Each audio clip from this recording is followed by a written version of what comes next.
BBMP ಒಂದು good news ಅನ್ನು ಕೊಡ್ತಾ ಇದೆ. ಖಾತಾ ಇಲ್ಲದ 5 ಲಕ್ಷ ಸ್ವತ್ತುಗಳಿಗೆ ಬಿಬಿಎಂಪಿ ಈಗ ಖಾತೆಯನ್ನು ಕೊಡೋಕೆ ಮುಂದಾಗಿರುವಂಥದ್ದು.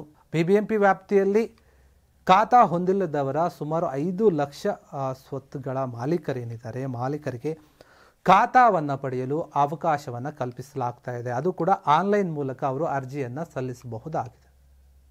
ಅಲ್ಲದೆ ಆಸ್ತಿ ಮಾಲೀಕರಿಗಾಗಲಿ ಅಂದರೆ ಆಸ್ತಿ ಮಾಲೀಕರಿಗೆ ಸ್ವತಃ ವೆಬ್ಸೈಟ್ ಮೂಲಕವೇ ಅವರು ಬಿಬಿಎಂಪಿ ಖಾತೆಯನ್ನು ರಚಿಸಿಕೊಳ್ಳಬಹುದಾಗಿದೆ. ನೀವು ಈ ಒಂದು ಖಾತೆಯನ್ನು ತೆಗೆದುಕೊಳ್ಳೋಕೆ ಯಾವುದೇ ಒಂದು ಮಧ್ಯವರ್ತಿಗಳಿಗಾಗಲಿ ಅಥವಾ ಅಧಿಕಾರಿಗಳ ಮೊರೆ ಹೋಗುವಂಥ ಒಂದು ಯಾವುದೇ ಅಗತ್ಯ ಕೂಡ ಇಲ್ಲ. ಹೀಗಾಗಿ ನೀವು ಖಾತೆಯನ್ನು ಪಡೆದುಕೊಳ್ಳಬಹುದು.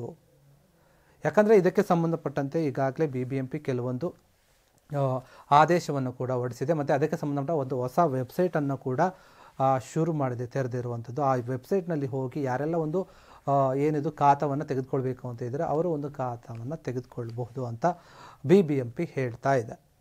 ಈ ಒಂದು ವಿಚಾರಕ್ಕೆ ಸಂಬಂಧಪಟ್ಟಂತೆ ಈಗಾಗಲೇ ಅಂದರೆ ಏನೆಲ್ಲ ಒಂದು ಮಾಲೀಕರು ಅಗತ್ಯ ವಸ್ತುಗಳನ್ನು ಅಂದರೆ ದಾಖಲೆಗಳನ್ನು ಕೊಡಬೇಕಂದ್ರೆ ಆಧಾರ್ ಸಂಖ್ಯೆ ಕೊಡಬೇಕು. ಆಧಾರ್ ಸಂಖ್ಯೆ ಜೊತೆಗೆ ಮಾರಾಟ ಅಥವಾ ನೋಂದಣಿ ಪ್ರಮಾಣ ಪತ್ರದ ಒಂದು ಸಂಖ್ಯೆ ಇರುತ್ತೆ, ಅದನ್ನು ಕೂಡ ಕೊಡಬೇಕು. ಅವರು ಆ ಒಂದು ಆಸ್ತಿಯ ಫೋಟೋವನ್ನು ಕೊಡಬೇಕು ಅಂತ ಹೇಳ್ತಾ ಇದೆ. ಇನ್ನು ಬಿಬಿಎಂಪಿ ಖಾತೆಗಾಗಿ ಸಾರ್ವಜನಿಕರು ಮಧ್ಯವರ್ತಿ ಅದೇ ಈಗಾಗಲೇ ಹೇಳಿದಂತೆ ನಾನು ಮಧ್ಯವರ್ತಿಗಳ ಒಂದು ಹಾವಳಿಯನ್ನು ತಪ್ಪಿಸೋಕೆ ಮತ್ತು ಅಧಿಕಾರಿಗಳನ್ನು ಯಾವುದೇ ಕಾರಣಕ್ಕೂ ಭೇಟಿ ಮಾಡುವಂತಿಲ್ಲ.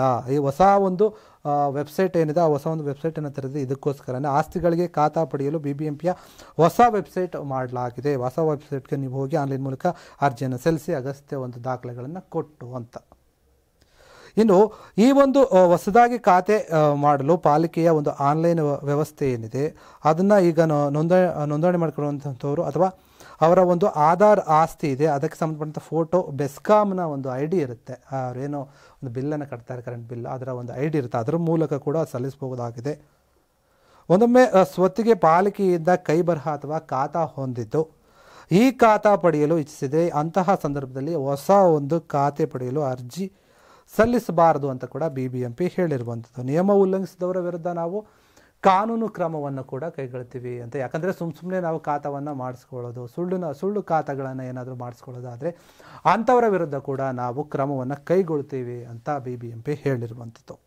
ಇನ್ನು ಈ ಆಸ್ತಿಗಳ ಮಾಲೀಕರು ಯಾವುದೇ ರೀತಿಯಾಗಿ ಖಾತೆ ಇಲ್ಲದಿದ್ದರೂ ಕೂಡ ಸಬ್ ರಿಜಿಸ್ಟರ್ ಆಫೀಸ್ ಏನಿದೆ ಆ ಒಂದು ಆಫೀಸ್ಗಳಿಗೆ ಹೋಗಿ ಅಲ್ಲಿ ವಹಿವಾಟು ನಡೆಸ್ತಿದ್ದಾರೆ ಅಥವಾ ವಹಿವಾಟು ನಡೆಸಿರೋದ್ರ ಬಗ್ಗೆ ಅವರ ಒಂದು ಹಲವು ಒಂದು ಸ್ವತ್ತುಗಳ ಕುರಿತು ತೆರಿಗೆ ವ್ಯಾಪ್ತಿಯಿಂದ ಹೊರಗುಳಿದಿವೆ ಎಂದು ಬಿಬಿಎಂಪಿ ಕಂದಾಯ ಭಾಗದ ವಿಶೇಷ ಒಂದು ಆಯುಕ್ತರಾಗಿರುವಂತಹ ಮುನೀಶ್ ಮೌದಿಲ್ ಅವರು ಹೇಳಿದ್ದಾರೆ. ಅಂದರೆ 5 ಲಕ್ಷಕ್ಕೂ ಹೆಚ್ಚು ಸ್ವತ್ತುಗಳನ್ನು ಹೊಂದಿರುವಂತಹವರು ಈ ಒಂದು ಇದರಿಂದ ಹೊರಗುಳಿದಿದ್ದಾರೆ. ಅವರನ್ನೆಲ್ಲ ನಾವು ತರಬೇಕು, ಖಾತೆಯನ್ನು ಅವರಿಗೆ ಮಾಡಿಸಿಕೊಟ್ಟು ಅವರಿಗೆ ಒಂದು ಖಾತೆಯನ್ನು ಕಲ್ಪಿಸಿಕೊಡಬೇಕು ಎನ್ನುವಂಥ ನಿಟ್ಟಿನಲ್ಲಿ ನಾವು ಈ ಒಂದು ಹೊಸ ವೆಬ್ಸೈಟನ್ನು ತಂದಿದ್ದೇವೆ. ಹೀಗಾಗಿ ಯಾರೆಲ್ಲ ಖಾತೆಯನ್ನು ಮಾಡಿಸ್ಕೋಬೇಕು ಅಂತಿದ್ರೆ ಅವರೆಲ್ಲರೂ ಕೂಡ ನಮ್ಮ ವೆಬ್ಸೈಟಿಗೆ ಬಂದು ವೆಬ್ಸೈಟ್ ಮೂಲಕ ನೀವು ಆನ್ಲೈನ್ನಲ್ಲಿನೇ ಖಾತೆಯನ್ನು ಪಡೆದುಕೊಳ್ಬಹುದು ಅಂತ ಬಿಬಿಎಂಪಿ ಅಧಿಕಾರಿಗಳು ಮತ್ತು ಬಿಬಿಎಂಪಿ ಹೇಳ್ತಾ ಇರುವಂಥದ್ದು. ಬೆಂಗಳೂರಿನ ಸಮಗ್ರ ಸುದ್ದಿಗಾಗಿ ನೋಡಿ ಕರ್ನಾಟಕ ಟಿವಿ ಬೆಂಗಳೂರು.